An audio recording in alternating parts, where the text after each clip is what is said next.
Hello, everyone, and welcome to the next session of From Nothing, Lorna's story. As we jump back into what's going on with Lorna, we're going to push ahead a little bit.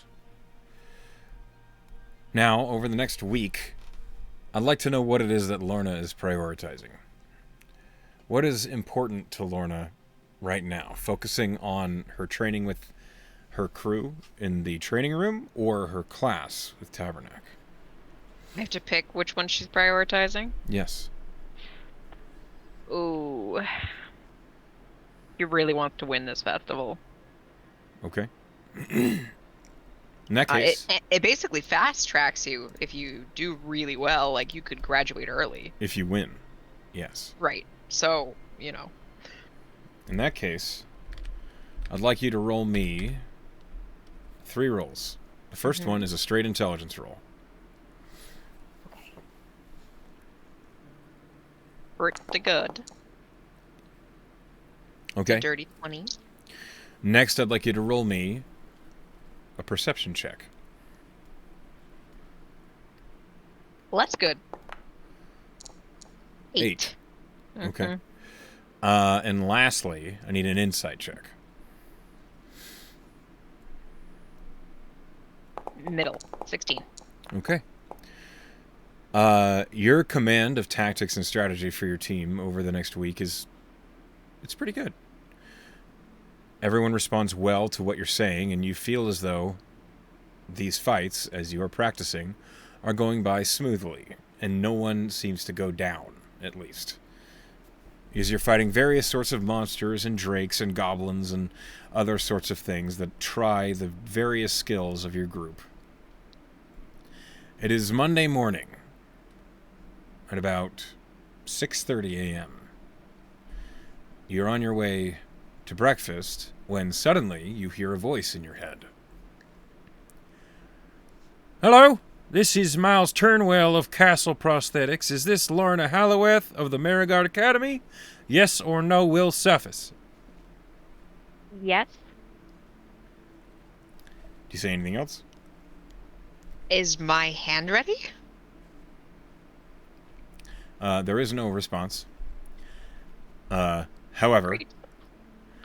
suddenly, emerging from nowhere, as you're in the middle of the hallway in the Merigard Academy, a spirit, a ghost, a small spectral creature that looks oddly fox-like Oh God. emerges from the air, stops in front of you, and they have a box in their hands.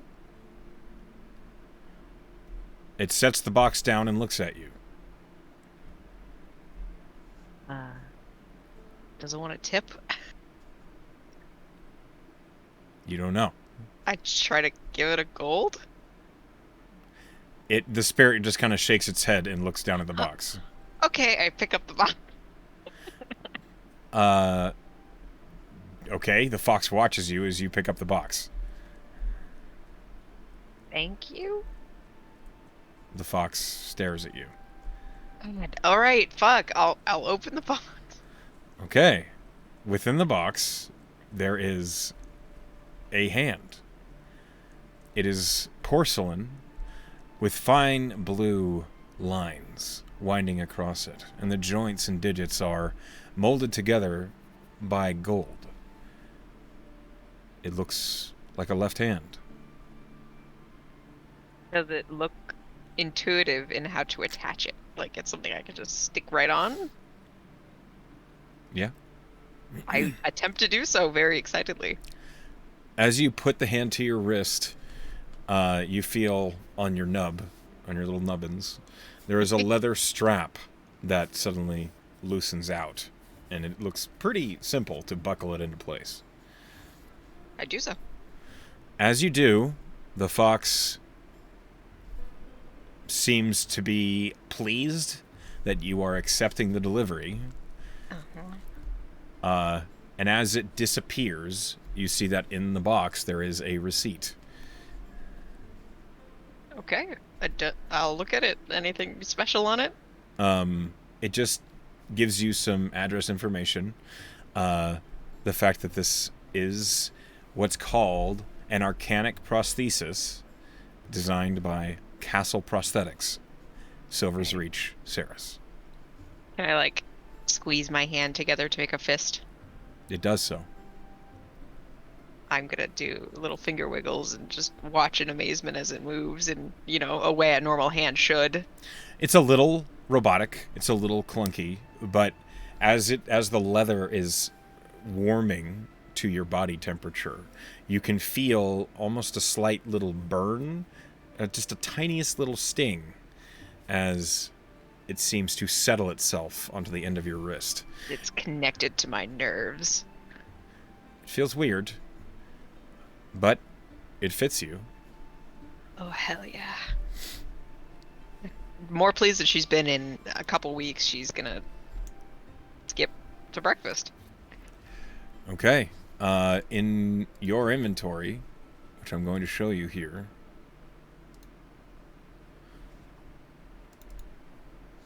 I've got a little hand. I can pull it into your character sheet on D&D Beyond or on Foundry. But if you go into D&D Beyond and you search for Arcanic Prosthesis, you'll find it. Arcanic. There she blows. I don't have to attune to it, do I? No. Thank goodness. It only functions while you're wearing it, but it does not require attunement. I've added it. It is mine now. Okay. Make sure you read the description so you understand it. Mm-hmm. And it does grant you, once per day, resetting at dawn, a casting of mage armor.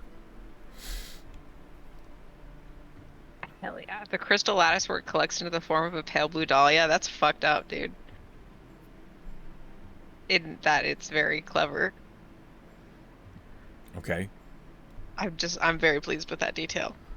I'm glad. I was going to say, fucked up is not really what I was No, that was for. a poor word choice, but I was very excited as soon as my eyes scrolled across it. But fucked up was what came out of my mouth. I'm sorry. It's okay. I have added it to your inventory on Foundry as well. I'm so excited. God, I needed mage armor. I believe that gives you the spell. Let me look in your spell book. Yep. It does. I see it. There it is. Yay, hand. All right. So, you proceed on to breakfast. Mm-hmm. Allow me to roll here. You gain 7 temporary hit points as breakfast is a hearty selection of eggs and sausage and potatoes. As you get your fill of breakfast and then head to class. Where is that? There it is. You find Tally and Hallowell are both in the classroom, and as you're looking at them, Callie looks up and says, "Good morning." Oh, that's shiny. I'm gonna wave incredibly excitedly. Look with at my new hand. you. And Callie closes the book and looks up at you, and Together again. she looks impressed, and Hallowell even looks over and says, "Oh, that is mighty fine for a prosthetic, isn't it?" Well, it needs to do its job, doesn't it? Can't be a wizard with one hand. Well, I can be, but I wouldn't be as good as I could be. Do you feel through it? She's gonna tap the back of her new hand. Does she feel it? There is a sense of vibration. It's like as if your hand is asleep, is what it feels like. Oh, that's a little weird. So she'll shrug and say, a little bit? Hallowell nods and says, "My uncle happened to have a prosthetic leg, and I never had the wherewithal to ask him any questions about it, so No, I'm just curious." Fire away if you have them. I got it imbued with spell, too. What spell? Mage armor. Well, that's useful, yes. Yes, it is. I find myself getting stabbed a lot more than I used to recently. Well, you have spent a lot of time down in the training room, that makes sense. Mm-hmm. Callie looks over at you and she says, "But have you remembered that you happen to have to learn all of the planes. I'm sure I remembered that somewhere in the back of my head.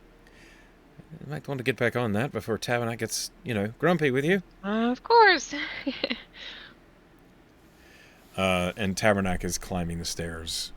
And when he sees you with the new prosthetic, he says, "Ah, I am pleased that it arrived on time. I was worried there may be a delay.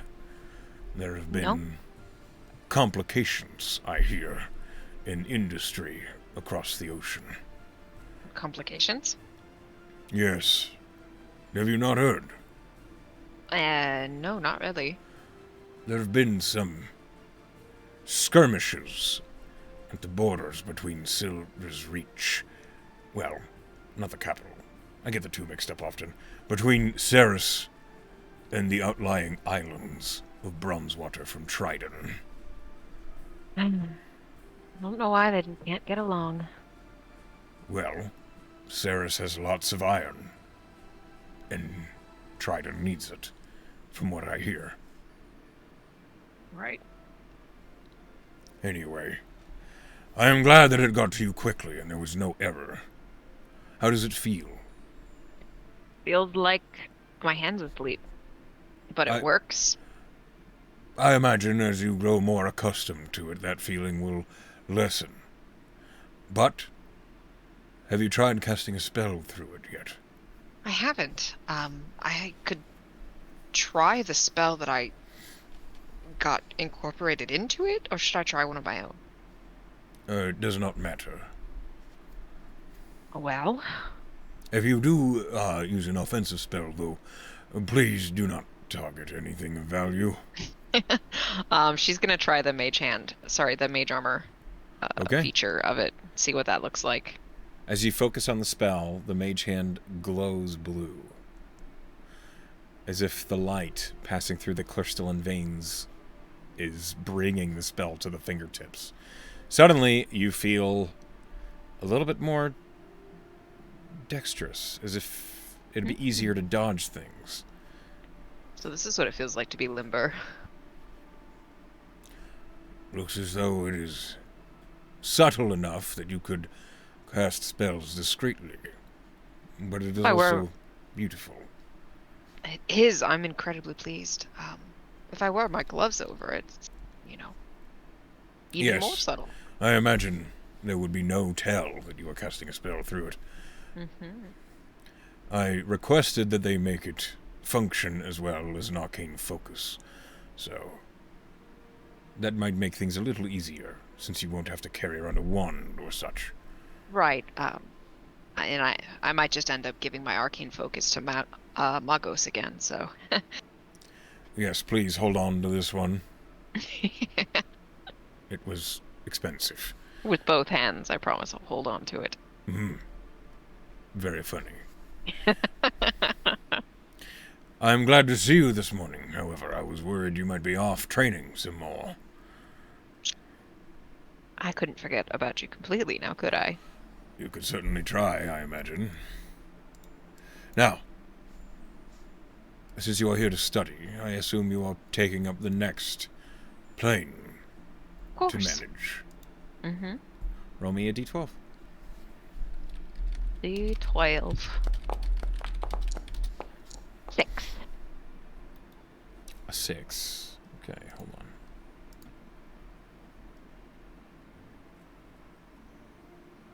on. Interesting. You will be researching Pandemonium.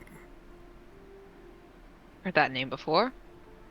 I think it was when I said that the Shadowfell was the worst place in the known universe, and I think it was you who said that Pandemonium was worse. I likely did.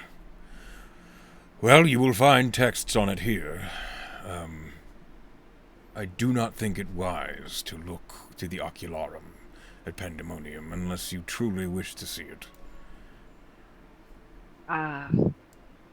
Does it hurt? It has been known to drive individuals to insanity. With just a look? Yes. Oh my god. Okay. No thank you. Maybe later. Or never. I'll get a book. Yeah, I'll get a book. Perfect. And roll me investigation and a D100. Investigation 16. D100 is 50 on the dot. Okay. Let's see.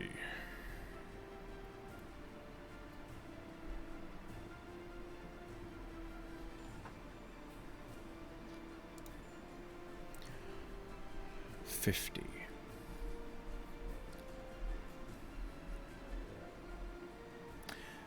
You begin to read through a text another of the Benelicillian. Of course. Well, you rolled a 50. Classic Benelicillian. Yep. This one, written by Ricard Benelicillian. This one looks more like a journal. But what you learn... Pandemonium, which is also known as the wind-swept depths of Pandemonium, or the Howling Lands, is a plane of chaos, hinted just slightly with a tinge of evil. It's one of the outer planes, nearing the plane of Limbo in the Abyss, the home of demons. It's best known for its howling winds that can drive any mortal creature to insanity.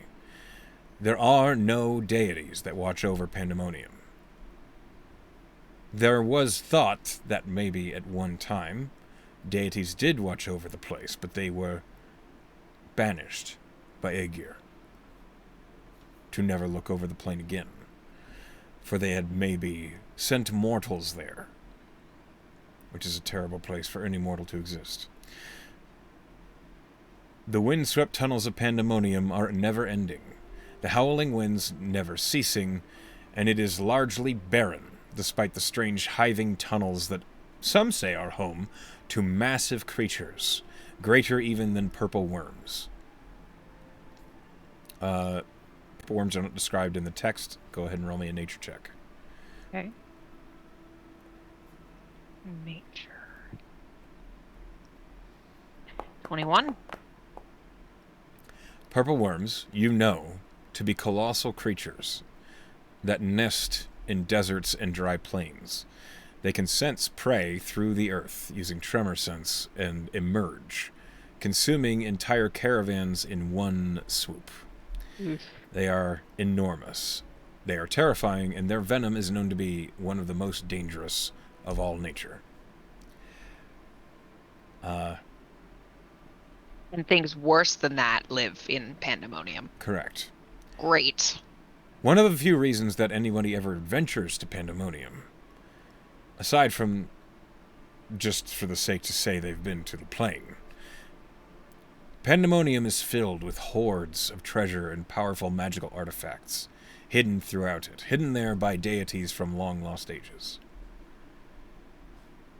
It is... Benelicillian goes on to write, first arriving on Pandemonium, having no ability to see in the dark, we were greeted only by the deafening howl of the wind.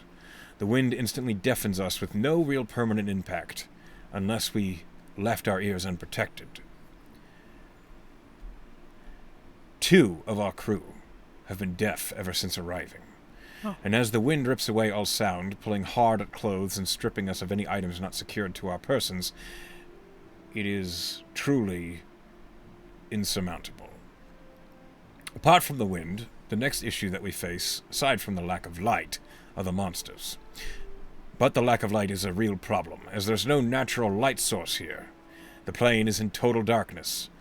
Lighting torches, lanterns, or fires is impossible in the heavy winds, forcing us to use only magical light, which can be exhausting for all but just the mild cantrips. And it seems as though the powerful wind and the ever-present darkness here swallows magical light to some extent. Our light spells are ineffective at showing us where anything truly is. Aside from the treasure, we cannot think of any reason why any mortal would choose to come here. aside from this journal which I am writing now. While most who travel here perish, enough leave these unending tunnels with powerful magic items and hoards of gold, that to think the risk of madness as death is worth it. But, as an adventurer and researcher, I strongly recommend to any reader you do not arrive in Pandemonium, at least not intentionally. And should you find your way here, do your best to find your way out again.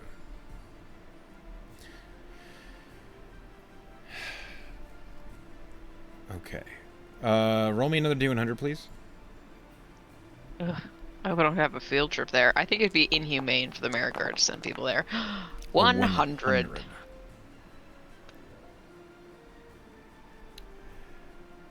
As you're sifting through the book, and you learn what wind madness is, it's an insanity imbued, basically forced upon anyone who is in Pandemonium, and it stays with them even once they leave the plane. It's permanent. Oh my god. Only a wish spell can cure wind madness. There are cities in Pandemonium, well fortified, though poorly defended. Each city has massive stone walls against raiding parties of demons. The cities are almost entirely composed of adventurers or lost souls who, having been stuck in Pandemonium, have weathered the wind madness long enough to find relatively livable locations. But even so, these towns are forced to constantly fight off demons and Slod. Roll me Arcana, because Slod are not described in the text. Okay. Arcana. 21? Yeah, you remember Slod, or Slotty, are frog-like natives of the plane of Limbo. They are extremely chaotic creatures of various colors, and the different colors of Slod kind of determines how strong they are. Similar to the coloration of dragons, but having nothing else in common with them, Slotty are truly evil, truly dangerous, and many of them have access to chaotic magic. They are awful in all cases. Sometimes they can be summoned by powerful magic users to do their bidding. However, while they are conjured, as you summon a demon, you can summon Slod, they will constantly look for a way to get out of the bindings of such summoning magic, to destroy those who summon them, and then eat anyone they can find. It does not seem like it's worth the risk. Not really, no. Just hire some people, Jesus. People are so willing to avoid paying livable wage that they'd summon true. Slod. Honestly. And then get eaten by them. Eat the rich. Eat the rich. Anyway, as you're reading about Pandemonium, you do learn that there are instances with your D100 at a 100. Should an artifact be discovered, known as the Deck of Many Things. One of the things the Deck of Many Things is famous for is sending the souls of those who abuse them into purgatory within Pandemonium. Oh. The Deck of Many Things can just determine that it's been misused? Yes. Oh my god. It is an artifact. Oh, which I suppose borders on sentience. Mm-hmm. Just a very weird, multi-layered, hard to understand sentience. Pandemonium, being a plane of pure chaos, both of neutral and slightly evil alignment, is the origin of many dark magics. And there have been reports by other researchers of finding planar siphons that lead to Pandemonium. True chaos is useful in the magical world. chaos can be channeled to power extremely powerful arcane spells. Spells beyond 9th level. However, accessing the plane of Pandemonium is also never safe. As a plane of true chaos, you can't really be sure what will happen when you tap into its magical reserves, and as such, spells cast using energy from Pandemonium can behave oddly. Okay. Do you keep researching? I think she would. She's planning on asking Tabernacle questions after class, but she wants to get through like a solid day's worth of work because she feels like she's been neglecting it a little bit. Okay. Roll me another investigation. Okay. Another 16. 16.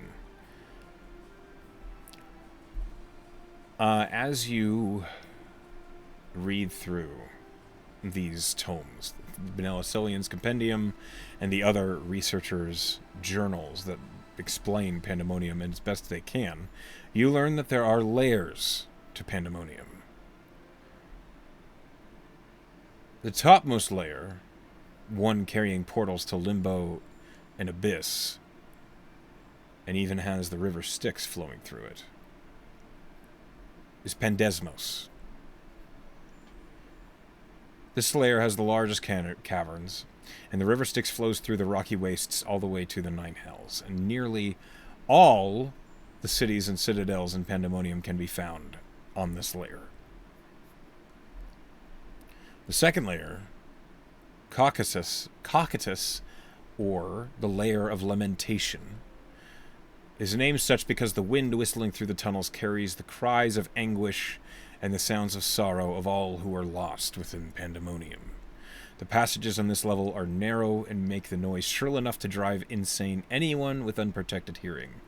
Unlike the natural-looking tunnels and caves of Pandesmos, the passages of Caucasus were carved by beings unknown to even the gods. Jesus. Not a great place. The third layer, Phlegethon. Phlegethon. The layer of dark and dampness. The walls are matte black and absorbed all light with no reflection, as if everywhere you went is painted with Vantablack. All light sources could illuminate only half as far as normal, and light sources being provided by flame would inevitably be blown out. And so the darkness was maddening. Many rivers and streams cut through the black rock, and the constant dripping of aeons build up stalactites and stalagmites the size of mountains. The final layer, Agathon, the deepest layer of Pandemonium. This is the layer that has the least written on it by Benellicilian and the researchers. It is made of solid rock, and there are no tunnels within Agathon. Only massive spherical bubbles of either air or vacuum. And there's no way to know until you get into one. The bubbles with a barrier to Phlegethon were filled with massive windstorms, capable of flinging even huge humanoids around. Pockets without a connection to the next level were often the final resting places of things that should not be awakened. Oh my god.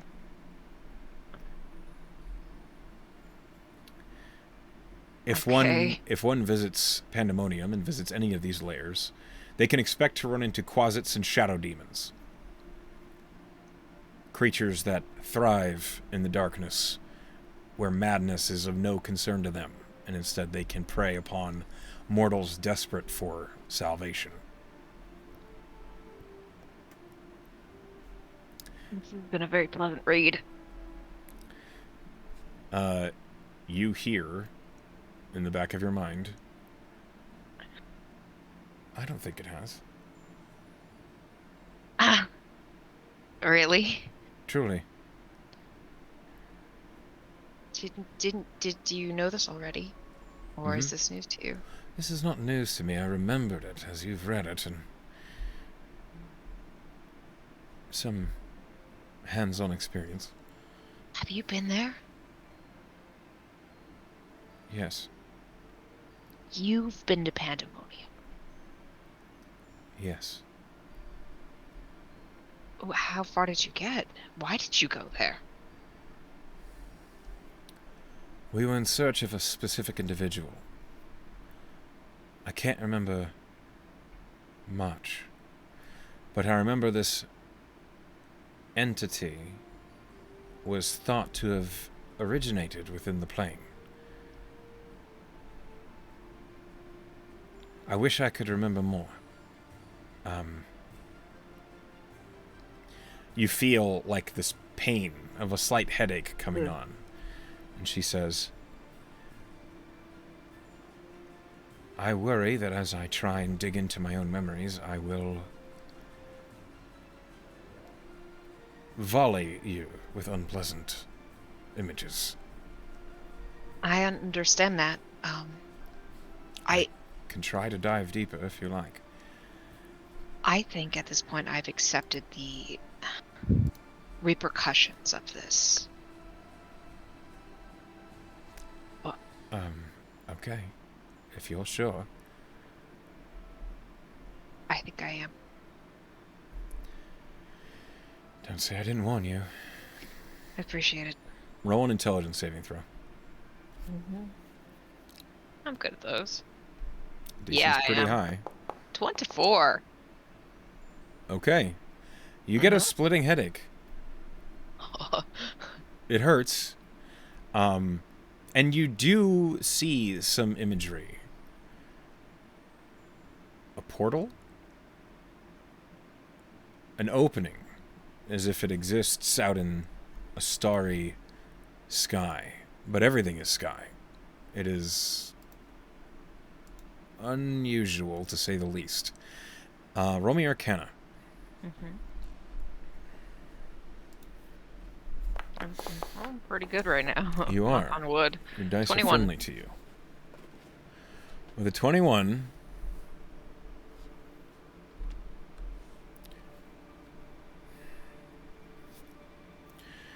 you are looking in the astral sea. You remember descriptions of this. Imagery of this. The astral sea is an abyss of nothing, with so many things lost within it that it's impossible to think of something so empty to be so full of so many things lost in history. This portal, this looks more like a blot of ink on this starry sky, but it is massive, well over the height of a building, and you realize you're drifting toward it. And then the imagery changes, and it is black. True darkness.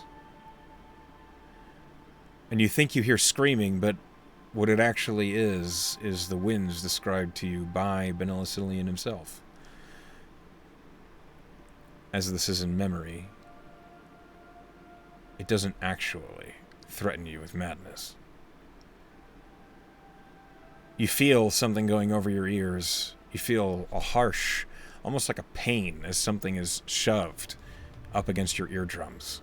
And the sharp screech, which can't help but sing of emotional pain, of countless people, lost and banished forever,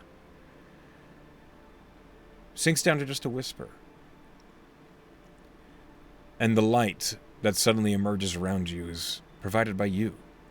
Between your hands, a rod, an iron bar that glows bright white on the end. But the light doesn't push as far as you hope it would. It is swallowed. A terrifying darkness presses all around you, and movement that is not you or your friends, the people around you know. Or you think you know. They are not familiar. One of them is a dwarf, with black hair, salt and pepper in the facial hair, a beard that is pulled into a single massive bone ring, looks up at you. You see that his ears are also covered, and you can see what it is that's covering them. Massive, soft leather pads that are wrapped tight, bound with rope It looks uncomfortable, and you can testify that it is unpleasant to wear, but it's better than going insane. He makes a signal to you, and he begins to move ahead of you. And to your right, you can see a tall, silver-haired dark elf. Her eyes glowing bright red as she looks at you. And she begins to move up next to the dwarf. And she points to something that you cannot see. Even as you get closer and the light is swallowed in the dark, you still can't see what she's pointing at. Roll me another intelligence save. Oh boy. 19? Through a sudden unearthing pain of this headache that pushes into you, you take 6 points of psychic damage. Ow. My breakfast. But you look down. In your hands, you see a notebook or spell book. It's full of spells, spells you don't recognize, spells you don't know, spells that are much more powerful than you can cast. Spells that the lettering and arcane symbols move on the page. And then as you turn the page, there is simple words that you can't read simply because you don't remember them. But as you look at it, your finger, a familiar finger, traces over the pages. The finger's dirty from the red dust of this terrible plane. It draws a line on the paper underneath a word that's you can read. 200-foot tunnel eastward. You suddenly feel yourself shifting in the bag, and you pull out a compass, and it spins pointlessly. You feel the frustration as you shove the compass back into your bag, and you look up. The dwarf is looking at you, and he holds out his hand as if for a symbol that says anything, and you shake your head, your vision of him shaking. You begin to move. I need you to roll another intelligence save. Oh boy. Terrible. 12. How much HP do you have? Like max? At the moment. I have 16 regular and 1 temp. Okay. Well, that's not too bad. You take 7 points of psychic damage. Mm-hmm. You feel blood dripping down your nose. That's not in the vision. Oh. In the vision, however, everything is shaking. It's hard to concentrate. You feel a roughness that's not easy to see through. The wind is pushing up black dust and red dirt that is spraying over all of you. And as the group of you pushes up against the wall, the dwarf makes another symbol to you. One you recognize as a question. Mm-hmm. One that he's asked you before. Do you have a spell for this? You focus, and you watch as she shifts through the pages, as you shift through the pages, until you find a spell that has more symbols that you recognize. And as you raise the rod that is glowing with light, suddenly the light is extinguished, but the wind is suddenly lessened, and you can hear, well, you can feel the dust no longer plowing its way into your skin and eyes. Another light suddenly emerges as the dwarf holds up a lantern, glowing with blue light. The light's still swallowed. It's not nearly as bright as it should be, but you can see your own spell, which you are concentrating on. Your one hand held up, your left hand. As you are holding it up and you have the book open in your right, you are focusing on what you recognize as a wind wall. As you move forward and you push it, I need you to roll me another intelligence saving throw. Okay. 17. That's better. Not amazing. You take 2 points of psychic damage. Okay, I could keep pushing this. Okay. As You push forward. The dwarf leading you, the dark elf ahead of him. The three of you are making your way deeper and deeper in this tunnel. It feels as though you are pushing into nothing. There cannot be a way that this is where you need to go, but you feel right. You feel confident this is correct. With your right hand, you push the spell book up against your chest and push the page over with your thumb. I need you to make another intelligence save. This is going to be the last one before I think Lorna's going to ask to be pulled back out. 16.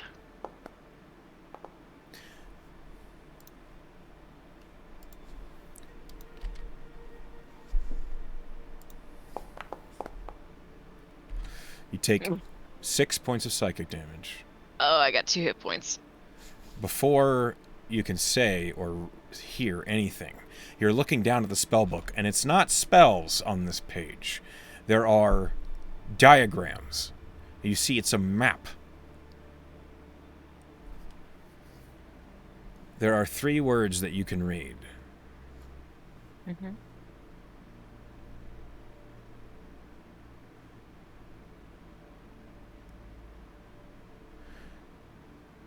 I need to know what languages you can speak.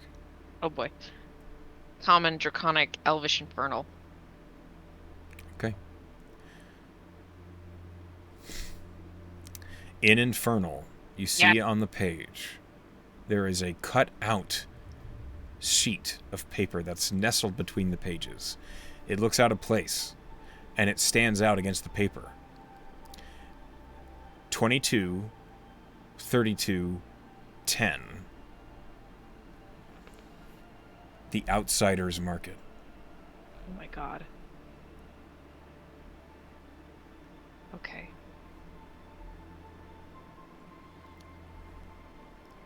Are you rolling another intelligence save, or are you pulling yourself out? I'm pulling myself out. She'll pass out otherwise. Mm-hmm. Okay. You look down, no longer in the vision. You are out of breath. Your ears and your eyes hurt. Your mouth, you taste blood. You have a bloody nose. How much for a normal class day? Yeah. Well, this is what happens when you dive in. You hear in your head, I'm sorry, I don't remember where... Are you alright? I'm up. I'm still up, aren't I? Just a little bit of a mess. She's gonna... Did she stain the book she was reading? No. Oh, that's good. It's all in your lap. Oh, great. It's fun. I didn't get it on the book, and that's really all that matters, right?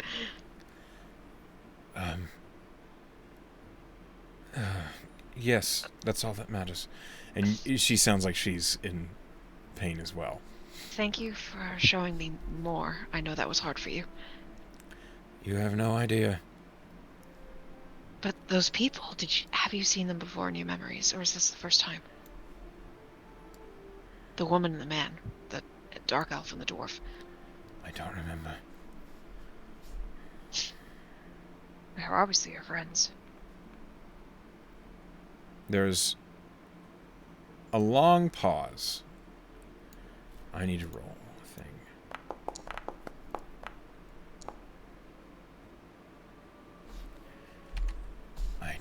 I don't think this was that long ago. Really?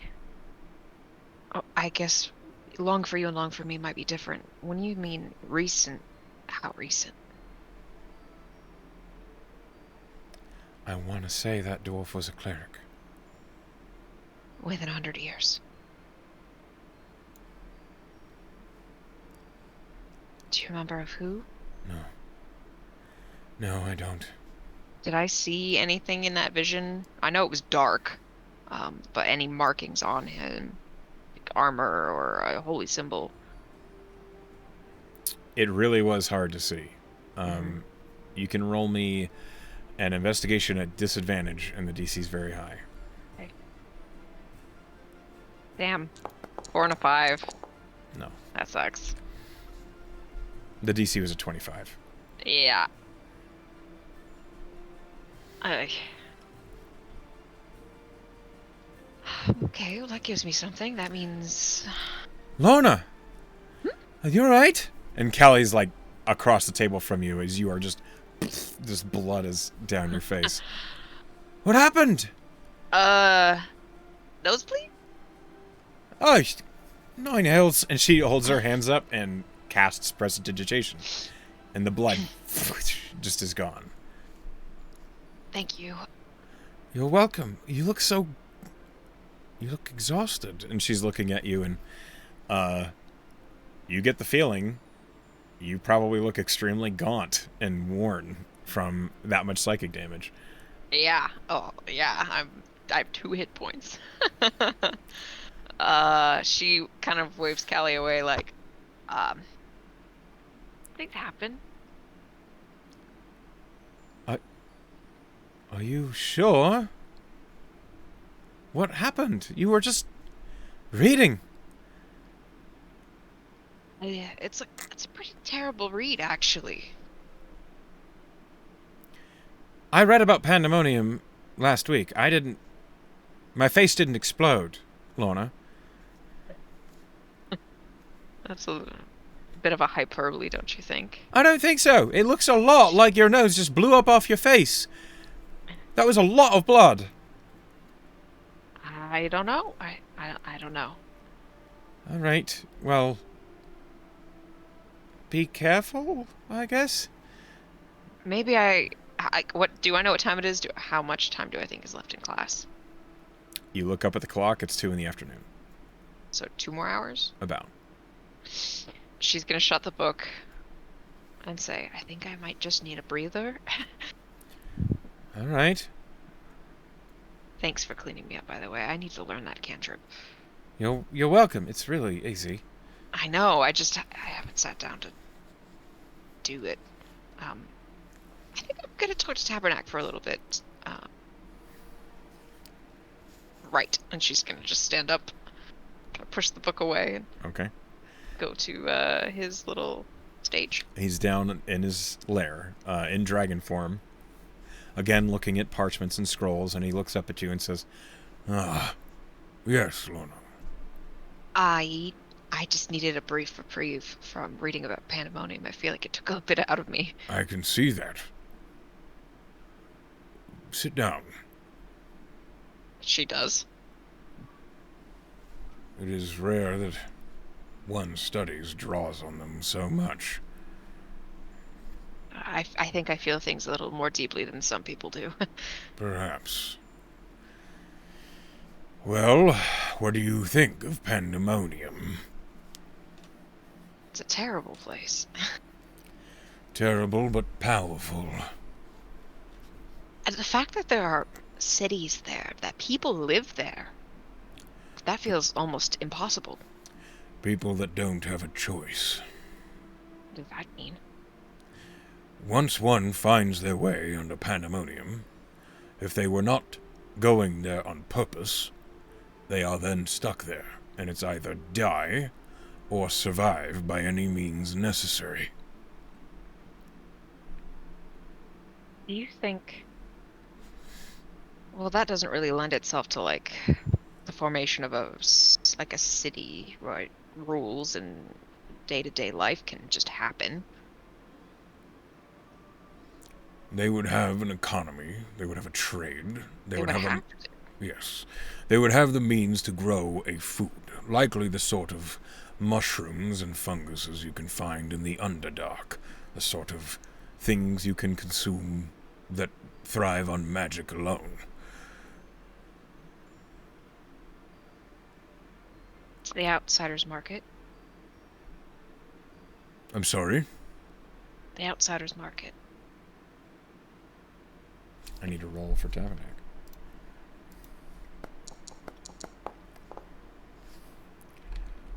That is not a thing I've heard of. Something that jumped out at me when I was reading.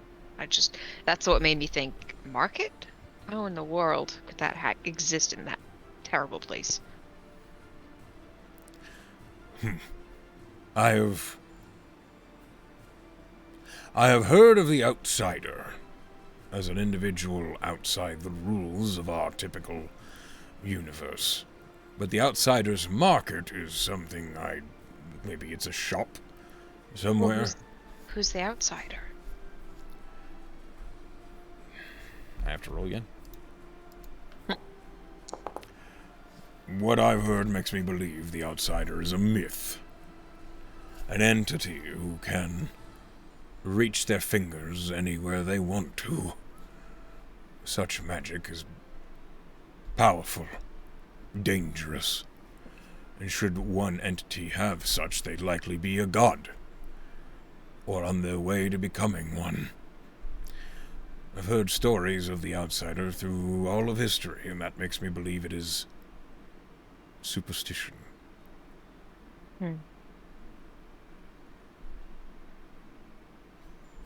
This doesn't have anything to do with the outsider. I was going to save these questions for after class, but that reading took so much out of me, I think I needed to take a break sooner. That's fair. Do you mind if I ask you a few things that I think you might? This is a classroom, after all. You lived in Saris for a while, or spent some time there. Mm-hmm. Did you ever hear about the town called Tuskel's Lane? I'm rolling a lot for Tabernacle right now. Roll history.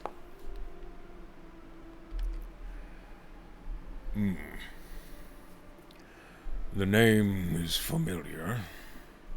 Why do you ask? So I found out recently it was an entire town that vanished. I had heard it was destroyed. That's a meaner way of saying vanished, I suppose. Well, vanish assumes that it was without cause, or the cause was beyond our understanding, or it was done discreetly. Which means to imply that we know what happened to Tuskel's Lane. It was destroyed. Well, I know what remained of Tuskel's Lane was a massive crater. What happened? I don't know. I assume a powerful mage used, maybe a meteor swarm or something. To what purpose? Why? I don't know. It was during the War of the Dead. It could have been a powerful mage attempting to cleanse a town of undead and went overboard and killed themselves in the process. But we don't have any evidence that it was anything else. Divination wasn't what it is now, then. With a lack of the gods, it's hard to read through the histories of the world. So it's not something that could be posthumously performed. We tried. Well, I didn't try. The wizard circle tried to determine what happened. But they failed. Wizard Circle. Right. I've heard of them before.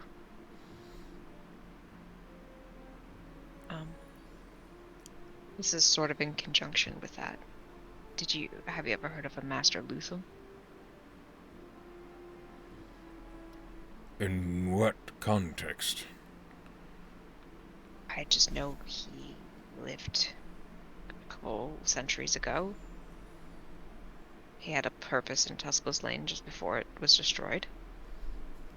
I will roll a history. That is not a name I recognize. Are you sure they were a spellcaster? I suppose I just assumed because of the name Master. That feels very magey, doesn't it?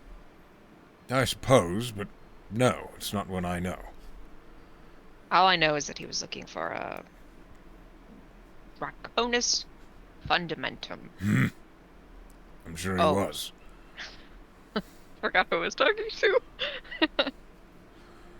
They are certainly coveted.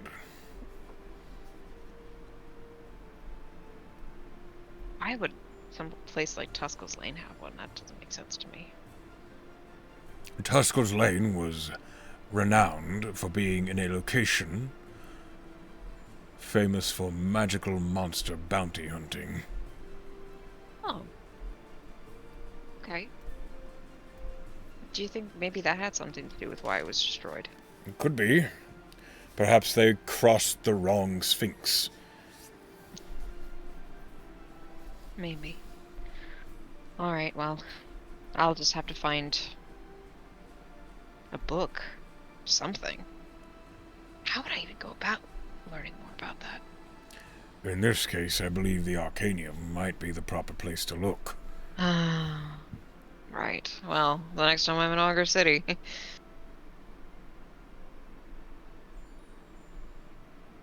Maybe I should get back to my reading.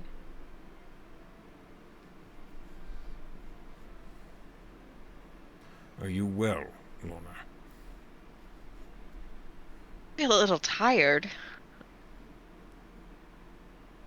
but nothing I can't soldier through to get a full and productive day's work in class. Well, take it a little slow. I have yet to see anyone bleed quite so much out of their face whilst reading in my classroom. You saw that? This is my lair. I see everything. Right. Is that only a dragon thing? Can I have a lair someday? I think most of your kind call them a house. I suppose that's probably true. But I don't know everything that's happening in my house. If I had a There house. are spells you can place, which grant you this knowledge. Are you implying that you have spells on here, and that's how you know all the stuff that goes on? Of course I do. Oh, I guess that makes sense. I thought maybe it was like an intrinsic instinct thing. I don't know much about dragons, Apparently not. which is funny because I speak fluent Draconic. That is interesting. Why did you study Draconic if you don't know much about us? My family thought it was important that I was well-rounded, and dragon language. Isn't that the language of magic? It is often used for elemental spells, yes. I suppose that was the reasoning that my tutors assumed.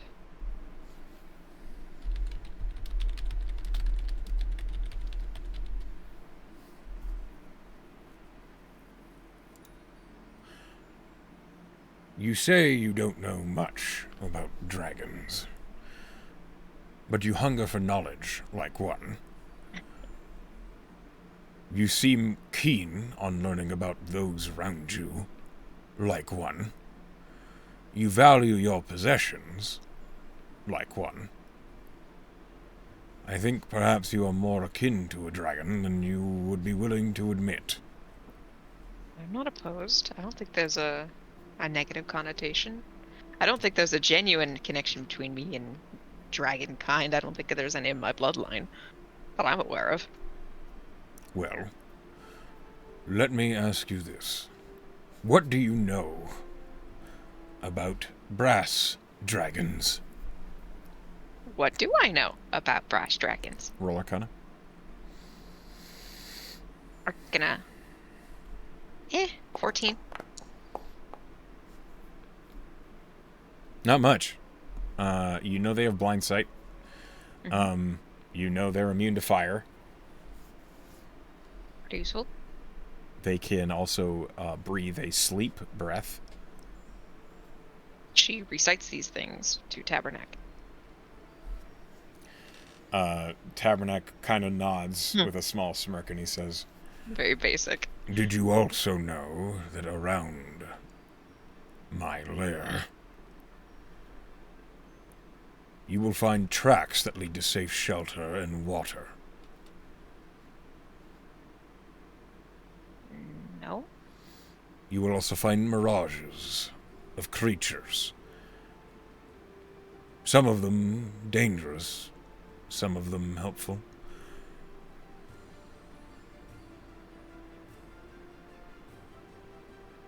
No, I'm not familiar with this at all. My lair, any brass dragon's lair, is made to incite the bringers of stories. I am a friend to mortal kind, to humans, and those who would find themselves lost in the deserts. My lair, Lorna, is near the Sea of Trio, where you stand. The trio? Eastern Aurelia. Not from here. There is a globe behind you. I go to look at it. Okay.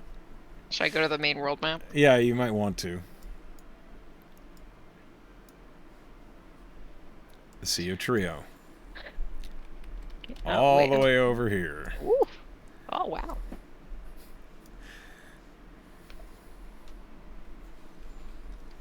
Okay. That's pretty cool. I tell you this because you ask if you can have your own lair as a dragon might. As a spellcaster, you can do anything you want to. With enough time and preparation, this world is at your fingertips, and it is up to you how you handle it. You are Our young. world doesn't know when it's coming for it. You don't know how true that is. But you are young, with great potential. No matter what baggage you may carry from your previous life or lives. She squints at him. He raises an eyebrow. I'm sorry, I don't quite know what you're implying.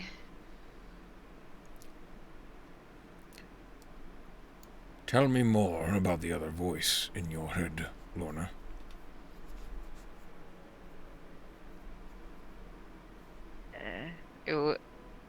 I'm going to assume you're not talking about Requiem. No, I am not.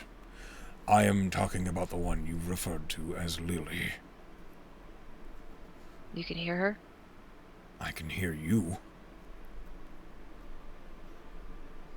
I do You not won't- Oh. cry, but you think so loudly it is impossible to not hear. Well, what do you want to know? Why is it that you are searching for an urban legend such as the Outsider? I wanted to know why Lily was going to find his market. So much so that she went to Pandemonium. Apparently it was very important.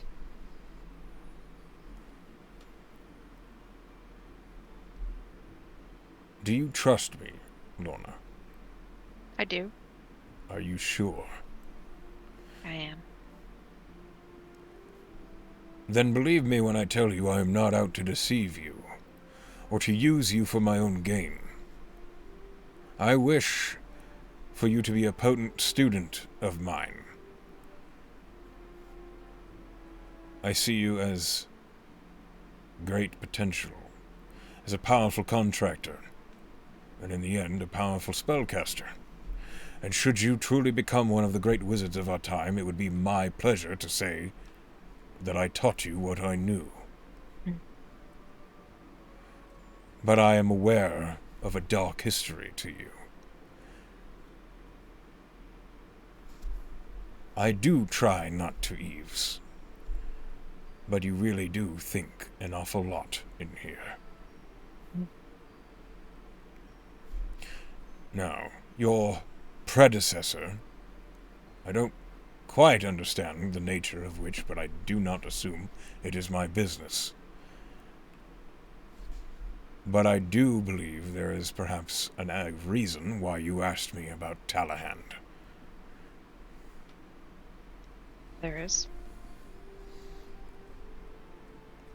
If she is your predecessor, it does explain the potent spell's abilities that you can perform, and how quickly you picked up making your own spell. And the striking family resemblance. You all kind of look the same to me. It's... What I want to know, Lorna, and I want you to be honest with me, truly. Mm-hmm.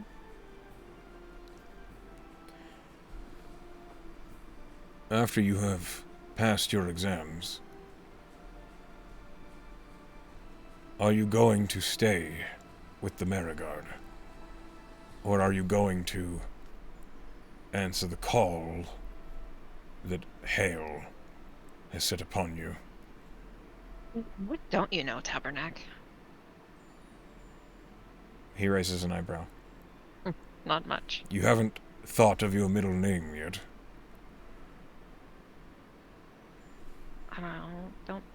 I didn't pick one yet, I guess.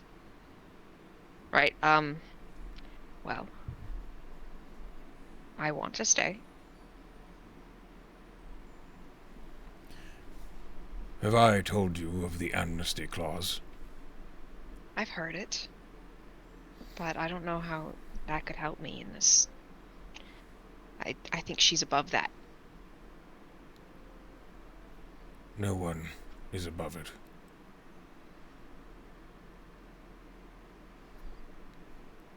If I disobeyed her, I'd be spending the rest of my life running from her. You do know we have quite a few rather convincing individuals on our staff, yes? I think I've met a few, yes. My point here, Lorna, is that there are always options. And if you are willing to lean on the Merigard, a company very invested in protecting their own, you might find help where you didn't expect it. Really? Yes. I don't even know where to start. Well, first, Maxwell said he might have something for you. That's actually really good news. Well, Should I start there? it might be wise. I don't know if he's in the academy today. You may have to wait until tomorrow, but Mm-hmm. he did mention that he found something that you would find of interest. Right. Are all of the instructors just involved with each other's business? I'm just We have a curious. staff meeting every evening. Oh God. I'm sure that could be quite interesting. It can be. We have conversations about our students and who they work with, who they work best with, who would be best on what teams with who, what sort of talents and strengths they have, and what sort of weaknesses they need to have shored up. So you're implying I've come up? Oh yes, you've had conversations with both Elise and Maxwell, Oh God. and so they've spoken about you. We wouldn't be very good instructors if we did not work together, now would we? I just didn't think you'd be working together in that way. So How you know many- everything I've talked to them about. No, I don't know the specifics. It would be an awful long staff meeting, I imagine. It's true. There are not that many students at this school right now. The most are in the fighter classroom, and bless Ilarad's heart, there's not a whole lot I need to learn about the fighters he has at his disposal, aside from which ones are best at which, and which ones need to stop by and lend books for their eldritch invocations. Right. So, the students that are of notice, the ones that require attention, are the ones that we focus on. Which, Lorna, with your predecessors and interesting situations, you require some attention. A nice way of putting it. You are an investment. You understand? I do. So, That's what Hale said, so, you know. well, she was right about that, at least. Maybe she could be gentler in her approach. I would think so. Removing a limb is never something to be done lightly.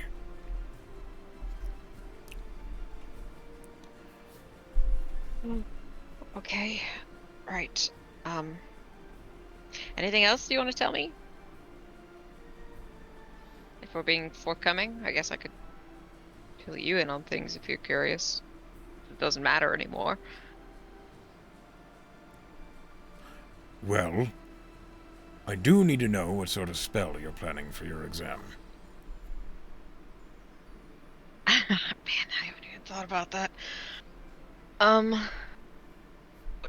To what extent are we talking?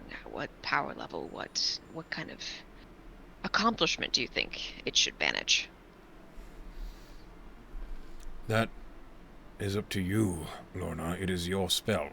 It is supposed to be a representation of you as a person. What sort of spellcaster are you? Are you the sort to wipe the face of the world with your enemies? Are you the sort to create new structures or foundations for things that you can control? Or are you the sort to convince people that what you say is true, whether it is or not? I took up transmutation magic because I wanted to change.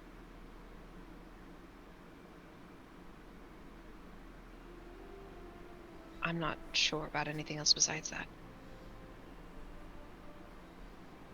The spell that you will create should be powerful. It should be beyond your means as a spellcaster. Ambitious. Yes. I see. I expect it to be a spell scroll of 5th level. Oh, wow. All right. Okay. That helps me narrow it down. I'll have to give it some real thought. Come back to you. Good. It's not due for quite some time. Right. Unless I win the fall festival. Lorna, if you Yeah. win the Fall Festival, you will be a Marigod contractor. There is an unfortunate side effect of that. You will be starved of 7 months of training that I could have given you. True, I don't exactly want that. As a contractor, it will be up to you if you want more training. It'll be up to you to pursue it. As a contractor, I would have no sway over the missions you are sent on, who you speak to. And as my student, I think perhaps you understand the value of such guidance. I do. That being said, should you succeed in the Fall Festival, I would be very proud of you. I would still pursue my learning, whether I won or not.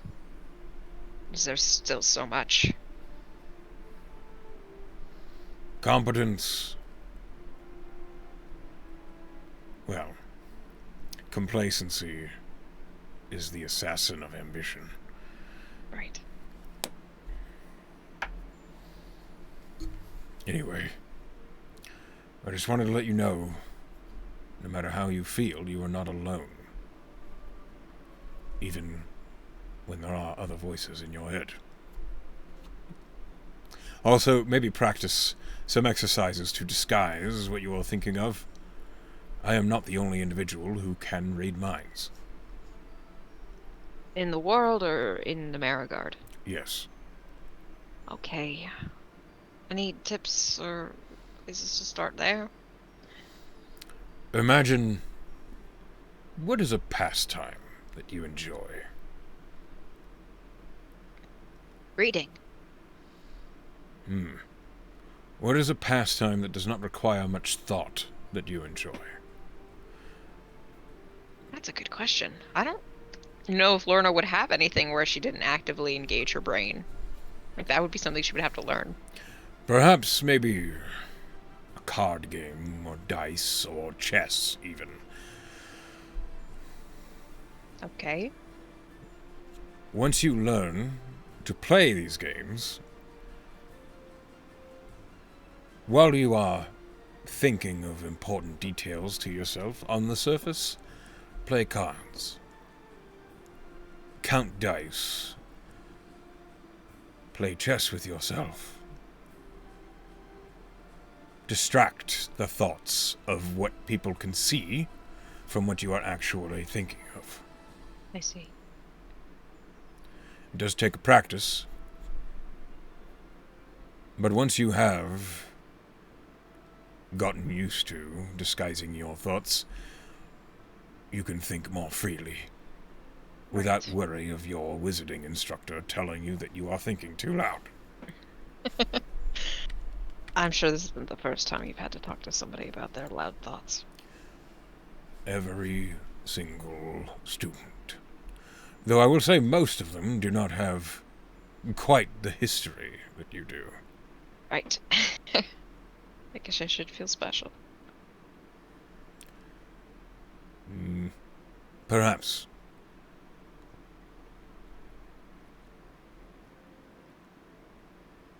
Maxwell has something for me?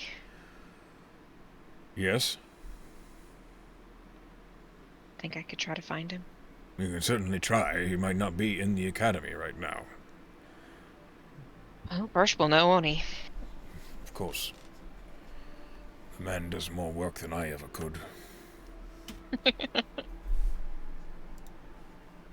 Thank you, Tabernac. You are welcome. It's nice not to feel like I have to keep up appearances anymore.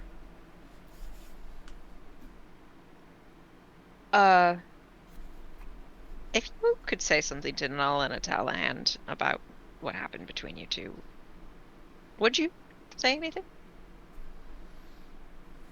Just curious. I would say the weapon of my enemy is not one I would deign to use, because once I stoop to their level, I am no better than them. Oh, I don't think she's gonna like that one. I care not. Right, I appreciate the sentiment. Thank you, Tabernac. I hope you have a pleasant afternoon, Lorna. And I hope you feel better.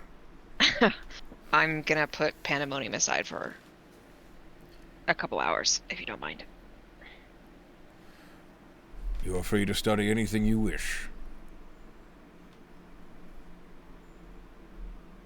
She will wave goodbye and depart. Mm-hmm.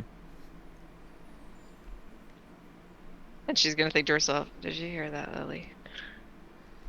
Yes. I didn't think you'd say that. Sorry. You get like an emotional shrug. I was expecting more like a sorry I ousted you from the circle of wizards, but Why would you expect that? I don't know, because he was wrong about you. Was he?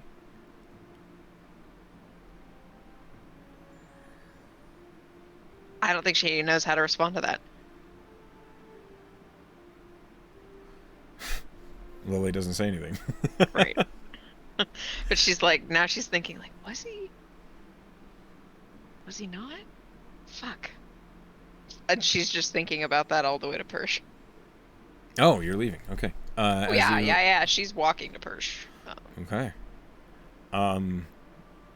As you head down the tower and towards Persh. One moment.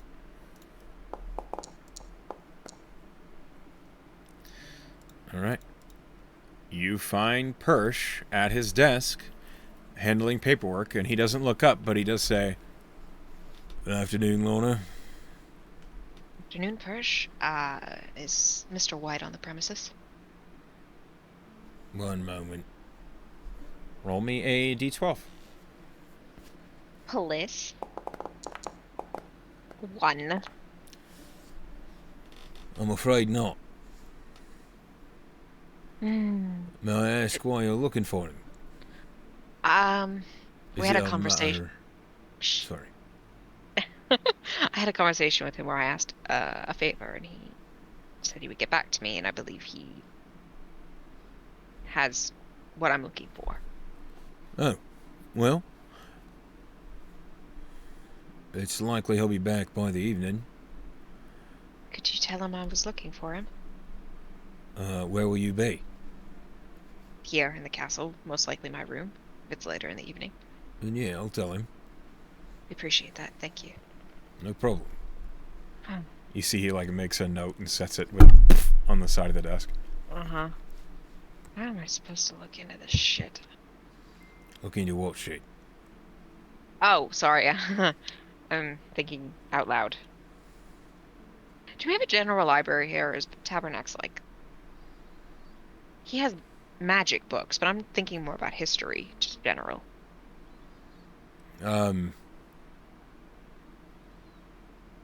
Not really. History of what? Because the bards have lots of history books, but it's might not be what you're looking for. Noble families? You can look. Or do you think I'll have better luck in town at a bookshop? I definitely think you'd have better look in town. I'm going into town then, but I will be back most likely before Maxwell. All right. Thank you so much. And she's gonna wave with her new hand. His eyes settle on it for a moment, Mhm. and then he goes back to his desk. Finger guns. Okay. I should have got a magic missile in each finger. That'd be really cool. You could have. I'll cut off my right hand and we'll... Oh my god. No, I won't cut it off. Someone else will. Don't do that, okay? All right. You head to the town and you begin to look for a bookstore. Let me pull up the city map. All right. Roll me investigation. Yeah. 14.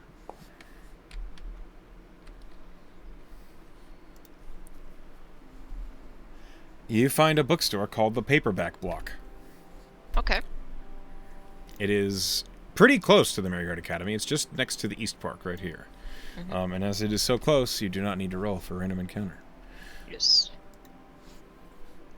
This bookstore is manned by a wiry little gnome Mhm. who looks up at you as you enter, and he says, "Hello, a student. How can I help you?" Good afternoon. I'm a wizard. Researching. We don't really have much magical It's content. not actually magic that I'm looking for. It's history. Oh. All right. What sort of history? I'm looking for noble families, or I suppose more broadly, Kindino's history. All right. How old are we talking? A century? Okay, I can't really think of drier subject matter, but we might have something. Wizard. Right, We're not okay. known for our excitement. I suppose not. Okay. Roll me an investigation and a D100. 16 investigation. And 43.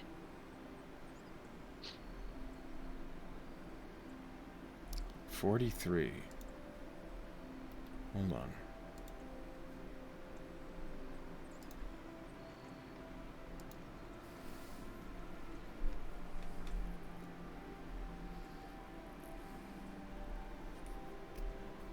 Okay.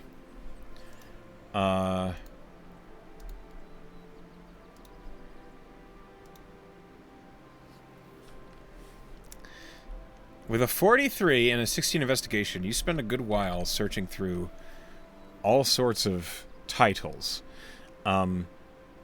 You keep finding books that look like they might be promising, as they have different titles, like The Darkened Dawn, Sanctimonious Fundamentals of Humans, The Glorious Labors of the Emperor. There's lots of random books in here. You do find a book called Memoirs of a Goblin, which at Okay. first you just... This doesn't look at all like what you need. But there is a symbol on the spine of the book. And with your proficiency in history, you recognize the island of Condinos. An outline on the spine of this book. All right, so this goblin lived in Kindinos. Yep. Uh-huh. I'll grab it, flip it open, and see if I can skim it for keywords that might draw my interest. It appears to be the dramatic first-person biography of a female goblin groomed to be a concubine. Okay. The weird part is it is groomed to be a concubine of a noble of the house Toulon. Am I familiar with that? Roll me history. 17. Toulon is a well-known name in the sailing world.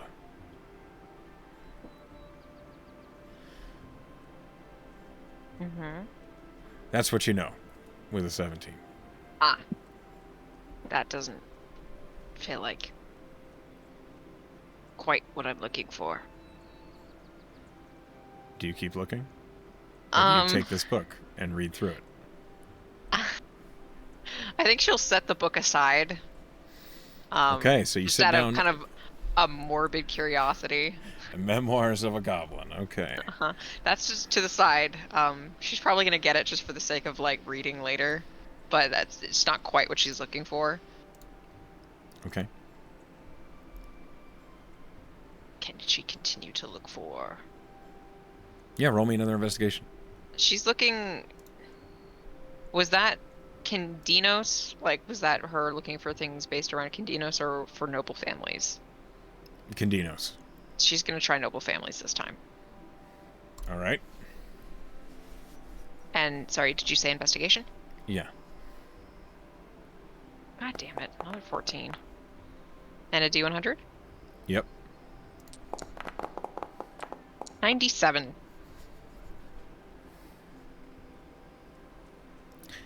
A 97. Mm-hmm.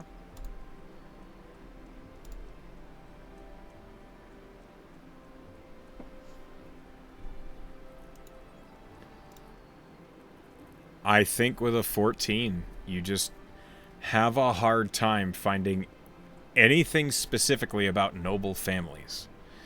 It's so the problem you're coming across is you're trying to find like a manifest of houses or maybe a record of sort of noble families, but it doesn't look like those are the sorts of books that are for sale here at the block. Fuck. She just grumbles. Do you buy Memoirs of a Goblin? I'm not done yet. Oh, okay. She's gonna look at the seller and say, Saresian history? There's a lot of it, so can you be more Uh, specific? War of the Dead. Okay, that was 1,000 years. Yeah.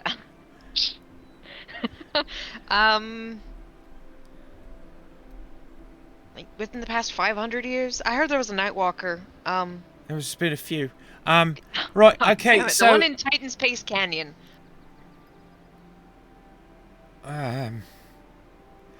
listen, I would love to help. Look, there's lots of memoirs, there's war stories, there's it's you're looking for just A needle in a haystack. okay. I need to know, you're looking for nonfiction and you're looking for history. You want to learn about a Nightwalker that was found at Titan Space? It was fought at Titan It was Space. fought at... Okay. I'm sure there's a battle memoir around here somewhere. And he begins to look. Roll me investigation and another D100. This poor guy. He's doing his best. 16. I'm just really middling with these rolls. And then my D100 is 51. Over the next 10 minutes, you sift through all sorts of different, what look like historical recollections of different events, and you find blood-dimmed records of the fighter, true and honest accounts. It seems to be a collection of soldiers' accounts who served in the Ceresian army, Looks promising. and there is definitely mention of Titan Space Canyon. Fuck yeah. She grabs that one immediately. Okay. So, like, the gnome is holding it up, and you snap it up, and he says, oh, okay, I'm glad we found something. This does look really interesting. I'll take that and this book about a sexy goblin. Okay. That'll be 12 gold, please. Of course. 5 for the memoir of a goblin, and 7 for the blood-dimmed records of the fighter. Okay, blood-dimmed records of the fighter. Okay, that's something. Thank you, sir. You're welcome. And he, like, packs them up for you and hands them over. As she leaves the store and walks back to the Marigard, she's going to have the records of a fighter and be reading lightly through it as she walks. Okay. Roll me a D100.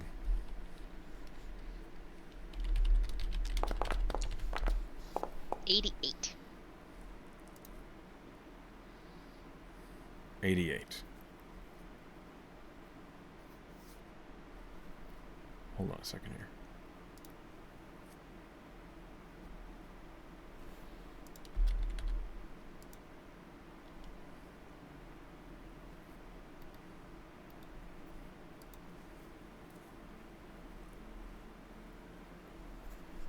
Okay. As you open the book and you begin to read, in the afternoon I went over to the Corps Field Hospital, where the doctors were busy in probing for bullets, binding up wounds, and in cutting off arms and legs, a pile of which lay under the table.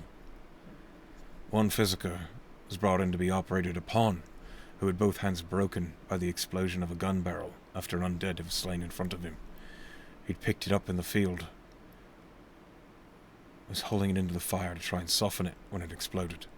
His hands were shattered all to pieces, save nothing but a thumb on one hand, and a thumb and finger on the other. When the physicers had him on the table and under the influence of a chloroform, they picked out the pieces of bone with their fingers. Truly, out here under these suns, a man could find madness out in the Titan space. I do my best to stay calm every day, but once the fifth began to carry away the badly wounded and all the men who could help themselves had to stay behind, it began to seem hopeless. And then you almost, like, run into somebody. Oh boy. And you look up and Anscombe says, "Hey, you okay?" Well, hey, Hanscom. I'm great. Feeling amazing. Okay. You sure? And he's like looking at you and you still look absolutely beat. Oh, it was a really tough class today. You know how it is, and she's gonna whap him on the back, but it's not gonna budge him an inch. I mean, my classes are always rough, right, but... You don't know what us wizards do. We're very strenuous activity sometimes. It's He- just more... He kind of pokes the book and tilts it up and says, Are these war memoirs?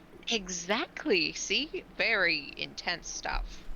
And Tabernacle told you to read this. That's right. He's rolling an insight check. Roll deception. Haha, you rolled a 24. Fuck. She's full of shit. Yeah, he says, okay. Well, I'm sorry you had a rough day. Anyway, I was just running down to go to the market. Do you want anything? I'll come with you. All right, I'm going to get trolley cakes first and foremost. I'm definitely coming with you. Yeah, I thought that might sell you. And as you and Anscombe, you turn around and follow Anscombe down to the market. To my loo. Roll me a d8. God damn it. 7. Yeah, roll me a d100. Boy, howdy. 40. 40. Okay. She shows off her new hand to Anscombe. He says, that's beautiful. Right? I'm very pleased with it. When did that happen? I ordered it, of course. Oh, it's gorgeous. I love how it's Little like the gold Finger kind of. wave. He looks at it with wide eyes. Mhm. I should get my hand cut off. No, you should not. It hurts like a bitch. I believe that. I was mostly joking. But still, that's very cool. I guess that's kind of a consolation prize for losing a hand, huh? Right. I've just gotten a little bit cooler.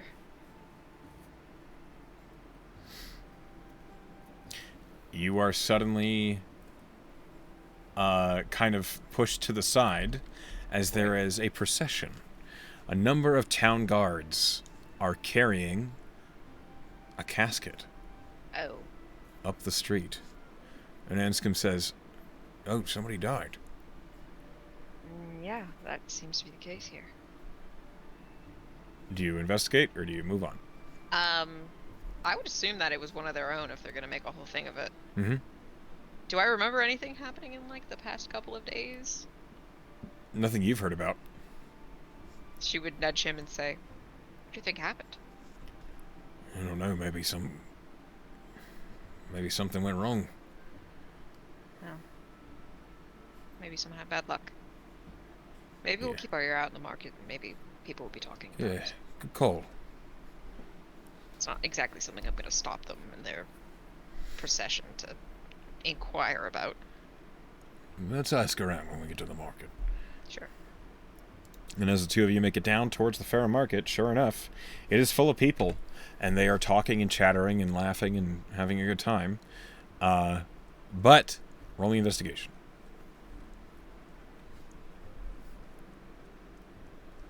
$17. Roll me an insight check. 12. Not as good. You notice, while everyone in the town market are having, a jovial time as they go shopping and such like that, you notice the guards around the area look solemn. Where normally they look relaxed and like they're holding up walls, mostly just kind of loitering, now they look serious. Some of them look sad. Sure, that makes sense. You don't hear anything specifically. If you want more, you're probably going to have to bring it up. Mm-hmm. I think she would probably find maybe a duo of guards. Okay. And, What do you, say, Excuse me, I have a question for you two. Aye? One of the guards looks at you and says, how can I help you? I saw that procession going through the streets and noticed the general attitude. What happened? Captain Hallstrom passed away. Captain Hofstrom? You knew him? I did. I worked with him. Briefly, but he was a very nice man. The other guard says. He was killed in office. Oh, We're trying to figure that out.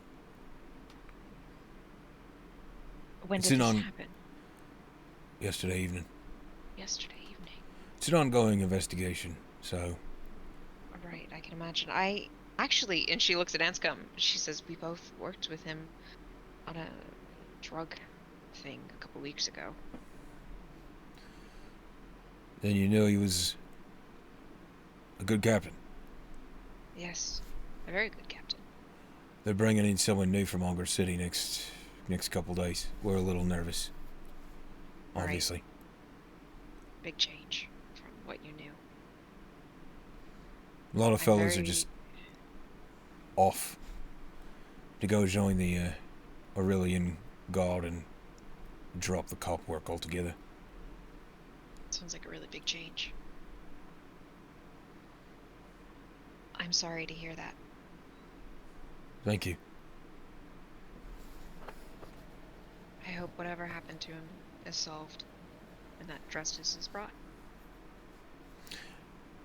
As he said, the investigation's ongoing. We hope so too. I'd much rather be looking into that than standing out here. Right. Well, someone's got to keep everybody else safe, right? Especially if there's a crazy person going around. They look at each other and they just kind of shrug. Right. Thank you for telling me.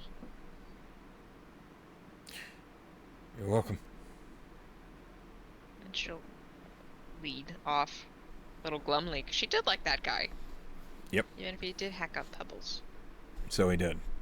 So he did. Anscombe says, "You think we should bring him trolley cake?" He I was seemed actually pretty glum. thinking. I was thinking that actually. I'm glad that we're on the same page here. I remember Hallstrom. He was a nice, with a little loud guy. Yeah. I don't think he meant to be loud. No, that was our first real free agency, you know? That was when I got stabbed for the first time. Good times. Well, I'm thinking more about the fact that it helped inspire my first spell. So, That was when we found a cockatrice. yes, I do remember that. Yeah, that was something else. But yeah, let's get them a Charlie cake. All right. And Hopefully they'll like it. Who doesn't like a trolley cake? Are you kidding me? Diabetics. they're not worth living. Dang. It's the word telling them. Controvers- It's the controversial world telling them opinion. they need to die. Are you kidding me? Jesus. Sorry to all diabetics listening. I mean, they know they're weak. I do not support the opinions of the DM. It's not the DM's opinion. That's Anscombe's opinion. Jesus. You head to the vendor who sells trolley cakes as they are frying on the hot plate. He looks up and says, "Hello, get your trolley cakes here. How can I help you too? Would you like a fresh box?" Yes, actually. That's How many? How many? How much is a box? Well, 2 trolley cakes are 4 copper, 4 trolley cakes are 6 copper, but a box of 8 trolley cakes, 1 silver. I think 4 is good. Then you can have one, I can have one, and both the guards can have one. Anscombe nods, Okay. and the vendor says, "4 coming up!"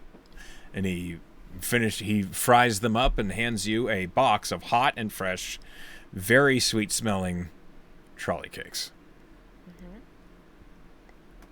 She'll give Anscombe pays for it. his. Aw, okay. He said he was going to buy them. True.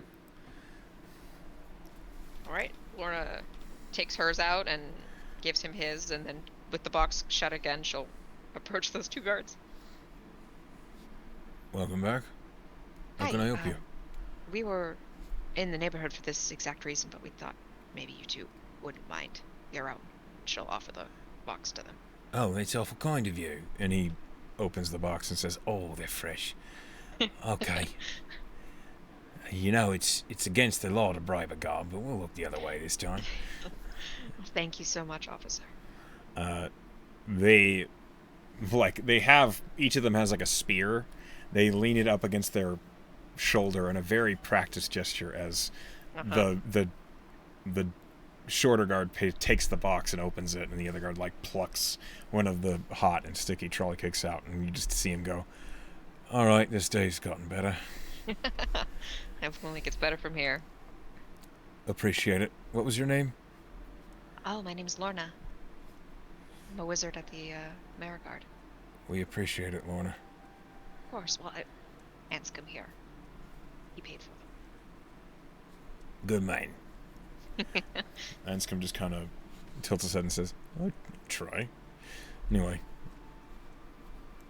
good day to you." And I'm assuming that Anscombe's main business was to buy trolley cakes. Did he have anything else he wanted to do in town? No, that was it. That's all I wanted. All right. He had a hankering, as he would say. Ah, yes. She will offer to walk back and say, I actually have an appointment with Mr. White when I get back. Hopefully he's there by now. All right, then. I'll see you later, huh? Yeah, Okay. Thanks for the company. of course. Otherwise I'd just be reading this book and walking into walls. Yeah, don't do that. We'll see what happens. And she takes the book back out. Hey, Lorna, before you go off on your own, Yes? I noticed. I don't really know how to say this. I noticed there's chemistry between you and Tier. Lorna blinks, surprised. I mean, if there's not, I'd like to know, I guess. You would? Yeah. I mean, I can't help but feel like, well, you were fun to talk to, and I had a good time spending time with you before. And I know it's been a minute, and aside from the training, I haven't really had a second just to sit down. So,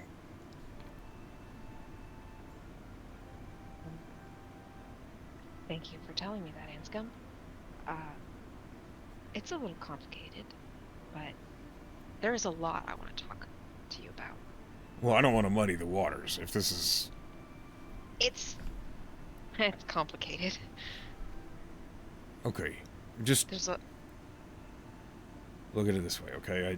I think you're real pretty, and I'd like to talk to you about it. You'd like to talk to me about the fact that I'm pretty. No, I just want to talk to you, and you're real pretty. They're not, you know that. Okay. My foot's in my mouth. I hope you have a great appointment with Mr. White, and I'll talk to you later, okay? Mhm. And Anscombe runs away. That was so cute. Poor guy. Oh, jeez. Yeah, oh no, what am I gonna do? Shit. As you head back toward the Marigard Academy, hopefully to run into Maxwell as the evening passes on, that is where we are going to stop tonight's session. No, what if we just Yes. kept going? I can't do that. But what if? I can't do that. I'm sorry. What if I got you a trolley cake? If they were real, I would eat the hell out of that. Yeah, but Anyway. would you extend my time? Okay. Nah. So I To can everyone, bribe you. to everyone watching, thank you. I look forward to playing with you again. And leave a comment in the comment section about who Lorna should hook up with next. Oh my God. Don't do that. Do that. Good night, everyone. We love you.